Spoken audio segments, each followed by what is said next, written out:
Good morning students. Plus two geography हमारा lesson चला हुआ था द्वितीय क्रियाएं। इसमें हमने द्वितीय क्रियाओं में थोड़ा सा पढ़ा था। वहां हमने उद्योगों की स्थापना के लिए किन किन चीजों की आवश्यकता होती है, कौन कौन सी कंडीशनें होती हैं, उनको पढ़ा था।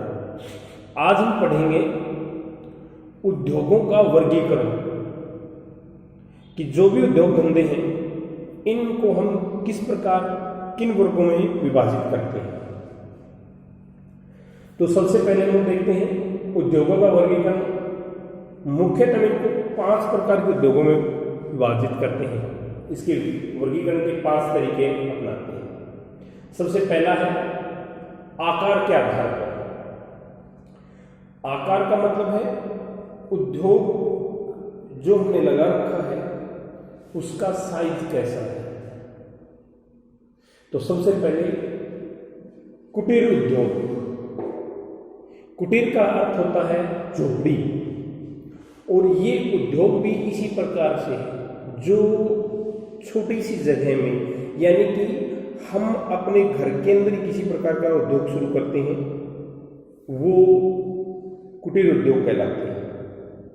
इसमें मुख्यतः क्या होता है कि लोकल कच्चा माल इस्तेमाल किया जाता है। ज्यादातर बहुत ही कम पूंजी लगती है।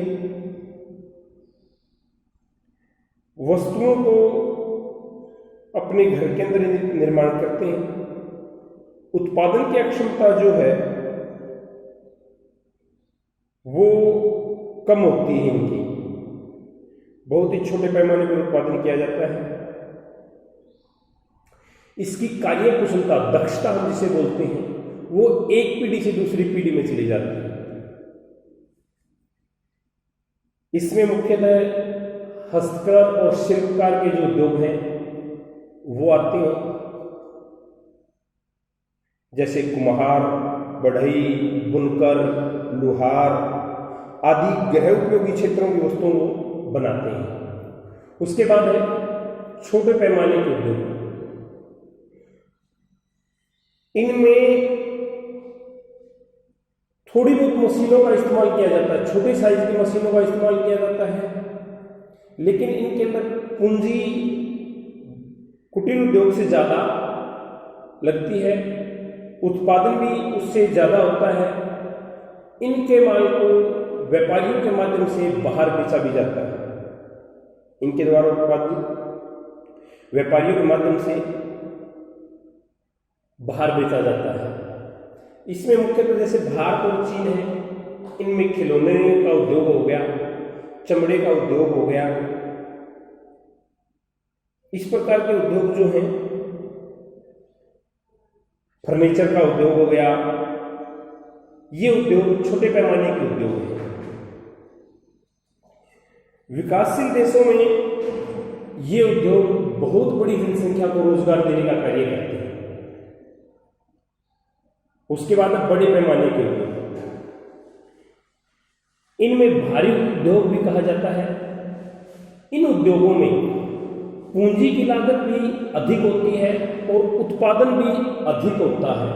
साथ में ही श्रमिकों की संख्या या श्रमिकों की लागत काफी बड़ी होती है। इसकी खपत के लिए काफी बड़े बाजार के लिए उत्पादन करते हैं। इसमें भारी भरकम उद्योग आते हैं हमारे। अनेक सुविधाओं जैसे रेलवे, सड़क, ऊर्जा की आपूर्ति की आवश्यकता पड़ती है इसके अंदर। इसमें आपके मुख्यतः इस्पात, पेट्रोल रसायन उद्योग, मोटर कार निर्माण उद्योग, वस्त्र उद्योग, ये सब आते हैं बड़े पैमाने के उद्योग। ये आकार के आधार पर मैंने उद्योगों का वर्गीकरण किया है। अब आकार तथा उत्पादों की प्रकृति के आधार पर उद्योगों का वर्गीकरण।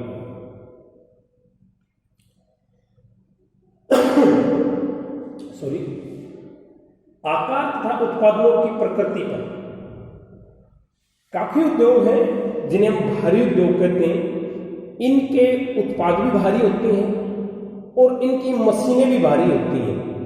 जिन मशीनों से उत्पाद बनाए जाते हैं वो मशीनें भी भारी भरकम होती हैं और उन मशीनों के द्वारा बनाए गए जो उत्पाद हैं वो भी भारी भरकम होती है।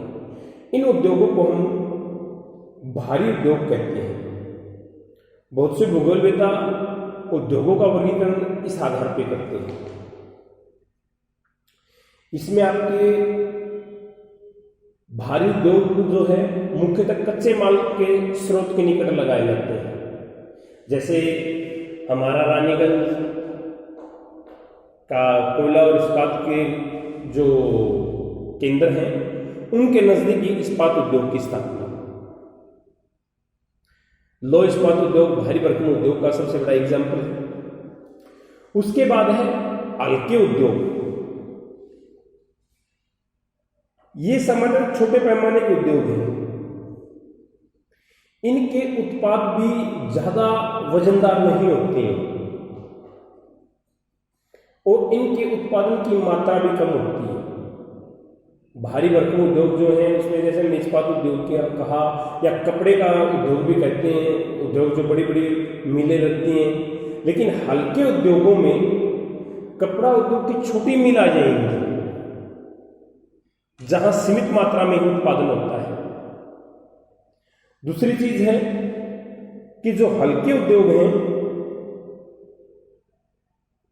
इसमें उत्पाद का आकार बहुत ही हल्का रहता है और इसको उत्पादन करने वाली मशीनें भी हल्की होती हैं। भारी उद्योग की अपेक्षा इसमें पूंजी की लागत और श्रम दोनों ही कम लगती हैं। इसका मुख्यतः ये बाजार के निकट लगाए जाते हैं। इसके मुख्य उद्योगों में इलेक्ट्रॉनिक उत्पादों का सर्वोत्तम उदाहरण इसका है। इलेक्ट्रॉनिक और इलेक्ट्रिक उत्पाद जो है। उसके बाद उद्योगों का वर्गीकरण करते हैं उत्पादन के आधार पर। सबसे पहले आधारभूत वस्तुएं।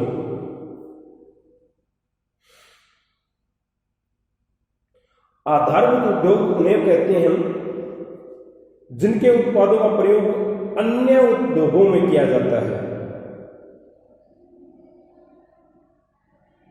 कहने का तात्पर्य आधारभूत उद्योग वो होते हैं जिनमें मुख्यतः दूसरे उद्योगों के लिए मशीनें बनाई जाती हैं। तो ये इनके ऊपर दूसरे उद्योग आधारभूत हो गए तो इनको आधारभूत उद्योग कहा जाता है। इसमें आपका लौह इस्पात उद्योग सबसे मुख्य रहेगा क्योंकि सभी प्रकार की मशीनरियां लौह इस्पात से ही बनती हैं। उसके बाद है वस्तु निर्माण उद्योग। ऐसे उद्योग जिनके उत्पाद को सीधा उपभोग के लिए प्रयोग किया जाता है वो वस्तु निर्माण उद्योग कहलाते हैं। जैसे आपका चाय है, डबल रोटी है, साबुन है, टेलीविजन है, ये उद्योग वस्तु निर्माण उद्योग कहलाते हैं। अब आता है कच्चे माल के आधार पर उद्योगों का वर्गीकरण। कुछ भूगोलवेत्ताओं ने उद्योगों को वर्गीकरण का एक और तरीका अपनाया जिसे हम कच्चे माल के आधार पर कि उनके अंदर किस प्रकार के कच्चे माल का इस्तेमाल होता है, किस उद्योग में कौन सा कच्चा माल इस्तेमाल हो रहा है, उसके आधार पर उनका वर्गीकरण किया। सबसे पहले कृषि आधारित उद्योग। इन उद्योगों का जो कच्चा माल होता है वो कृषि से प्राप्त होता है। कृषि से प्राप्त माल को ही कच्चे माल के रूप में इस्तेमाल किया जाता है। इसमें मुख्यतः आपका चीनी उद्योग, सूती वस्त्र उद्योग, चाय, वनस्पति तेल का उत्पादन उद्योग। इनके अंदर जो कृषि से कृषि की प्राथमिक क्रिया से जो उत्पाद प्राप्त होते हैं उनको इस्तेमाल कच्चे माल के तौर पर किया जाता है, इसलिए इनको कृषि आधारित उद्योग कहते हैं। वन आधारित उद्योग ऐसे उद्योग जिनका कच्चा माल वनों से प्राप्त होता है। जैसे कागज को बनाने के लिए लुगदी की आवश्यकता होती है तो लुगदी हमें वनों से लकड़ियां प्राप्त करके उनसे ही लुगदी बनाई जाती है। फर्नीचर उद्योग है, फर्नीचर उद्योग में फर्नीचर हमें वनों से ही प्राप्त होता है। तो ये हो गए वन आधारित उद्योग। उसके बाद है खनिज आधारित उद्योग। वे उद्योग जिनके अंदर प्राकृतिक तौर पर मिलने वाले खनिजों को कच्चे माल के तौर पर इस्तेमाल किया जाता है। उन्हें खनिज आधारित उद्योग कहते हैं। धातुओं पर आधारित उद्योग कहते हैं। इनसे पुनः धातुएं तैयार की जाती हैं। बहुत सी खनिज आधारित जो उद्योग है उनमें लौह धातु का उद्योग, एलो धातु उद्योग। लौह धातु उद्योग में आपका लोहा और इस्पात उद्योग हो गया। एलोह धातु उद्योग के अंदर आपका तांबा और एल्यूमिनियम से बनने वाले उत्पाद हो गए।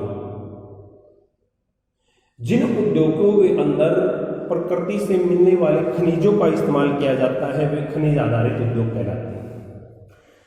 नंबर 4 है रासायनिक पदार्थों पर आधारित उद्योग।